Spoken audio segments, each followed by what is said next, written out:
Hello everyone, welcome to সঙ্গী সাথী পাঠশালা। আজকে আমরা DElEd part 1 session 2025-27 subject Bengali, CPS 1 language 1 chapter 3 Bangla ভাষা শিক্ষণের বিভিন্ন পদ্ধতি এ নিয়ে আমরা আলোচনা করছিলাম। ইতিমধ্যে আমরা 6টি পর্ব আলোচনা করে ফেলেছি। আজকে আমরা 7 নম্বর পর্ব নিয়ে আলোচনা করব। আজকে আমাদের 7 নম্বর পর্বের প্রথম প্রশ্ন হচ্ছে, গল্প বলা পদ্ধতি বলতে কি বোঝো?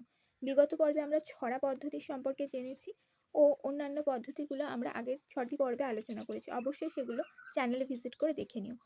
গল্প বলা পদ্ধতি বলতে বোঝায় এমন একটি পদ্ধতি যেখানে শিক্ষণ পদ্ধতিতে শিক্ষক গল্পের মাধ্যমে পাঠ্য বিষয়বস্তু শিক্ষার্থীদের বোঝান বা পড়ান। গল্পের কাহিনী, চরিত্র, ঘটনা ব্যবহার করে শিক্ষার্থীদের মনের মধ্যে আগ্রহ সৃষ্টি করে শিক্ষা প্রদান করা হয়। অর্থাৎ আমরা এখানে গল্পের মধ্যে দিয়ে বিষয়বস্তুটাকে খুব আকর্ষণীয় করে শিক্ষার্থীদের সামনে উপস্থাপন করব। গল্প বলা পদ্ধতির বৈশিষ্ট্য লেখো। গল্প বলা পদ্ধতির প্রধান বৈশিষ্ট্যগুলি হলো: 1.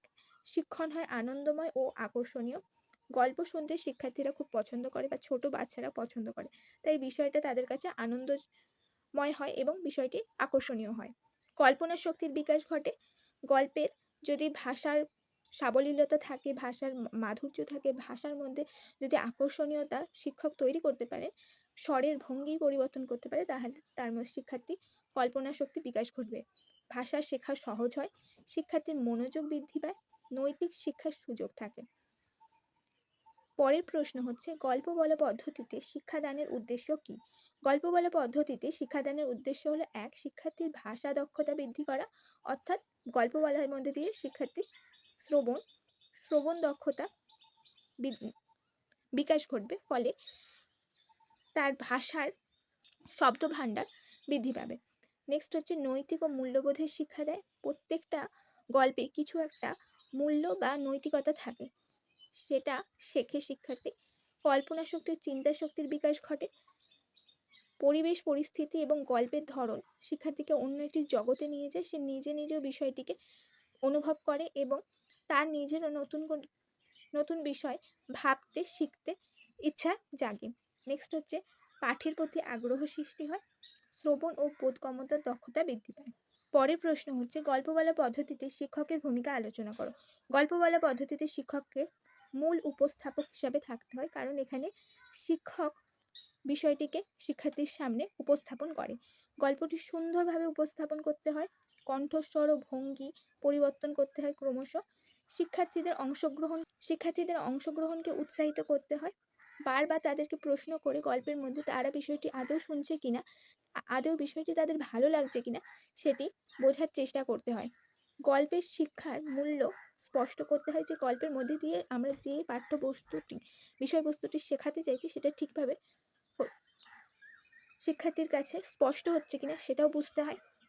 শিক্ষককে এখানে নির্দেশক ও প্রেরণাদাতা হিসাবে কাজ করতে হয়। পরের প্রশ্ন হচ্ছে, গল্প বলা পদ্ধতিতে শিক্ষার্থীর ভূমিকা কি? গল্প বলা পদ্ধতিতে শিক্ষার্থীর ভূমিকা হলো, আপাতত দৃষ্টিতে গল্প বলা পদ্ধতিতে শিক্ষার্থীকে নিষ্ক্রিয় শ্রোতা মনে হতে পারে, কিন্তু এখানে শিক্ষার্থীর মনোযোগ দিয়ে গল্পটা শোনে, এখানে শিক্ষার্থীর মনোযোগের বিকাশ ঘটতে পারে, প্রশ্নের উত্তর দেয়, মন দিয়ে বিষয়টি শুনছে কিনা সেই বিষয়ে প্রশ্নের উত্তর দেয়, গল্প থেকে শিক্ষা গ্রহণ করে এবং নিজের অভিজ্ঞতার সঙ্গে গল্পের বিষয়টিকে মেলাতে চেষ্টা করতে পারে। নেক্সট হচ্ছে, প্রাথমিক স্তরে গল্প বলা পদ্ধতির গুরুত্ব লেখো। মূলত গল্প বলা পদ্ধতি প্রাথমিক স্তরেই কার্যকরী করা হয়, যেহেতু ছোট বাচ্চারা গল্প শুনতে ভালোবাসে, আকর্ষণীয়তা অনুভব করে, তাই গল্প বলা পদ্ধতি প্রাথমিক স্তরে খুব গুরুত্বপূর্ণ। এর কারণ হচ্ছে, শিশুরা গল্প শুনতে ভালোবাসে। 2. এতে তাদের ভাষা দক্ষতা বৃদ্ধি পায়, শ্রবণ দক্ষতা বৃদ্ধি পায়, শব্দ ভাণ্ডার বৃদ্ধি পায়, ভাষার উচ্চারণগত ত্রুটি দূর হয়। অর্থাৎ শিক্ষক যখন গল্পটি বলছেন তাকে অবশ্যই শুদ্ধ আর সুন্দর এবং সুস্পষ্টভাবে উচ্চারণ করতে হবে, এতে শিক্ষার্থীরাও শুদ্ধ উচ্চারণটি শিখবে। নৈতিক শিক্ষা সহজে পাওয়া যায়। মূলত দেখবে যে ছোটদের বিভিন্ন ছোট গল্প শেখানো হয় বা সেগুলোর থেকে তারা নৈতিক শিক্ষা লাভ করে। শ্রেণীকক্ষে একঘেয়েমি দূর হয়। কেবলমাত্র বই দেখিয়ে পড়ানো হচ্ছে এই জিনিসটার বদলে তারা নতুন কোনো গল্প তাদের সামনে সুন্দর করে উপস্থাপন করা হয়, তাহলে তাদের একঘেয়েমি দূর হয়ে যায়। পরের প্রশ্ন হচ্ছে, গল্প বলা পদ্ধতি কোন কোন বিষয়ে উপযোগী?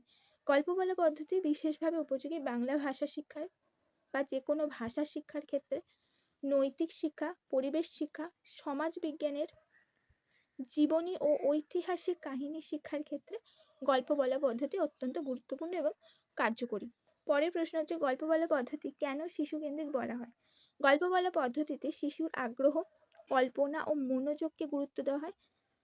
শিশুর গল্পের মাধ্যমে আনন্দের সাথে শেখে, তাই এই পদ্ধতিকে শিশুকেন্দ্রিক শিক্ষার একটি গুরুত্বপূর্ণ পদ্ধতি হিসাবে গণ্য করা হয়।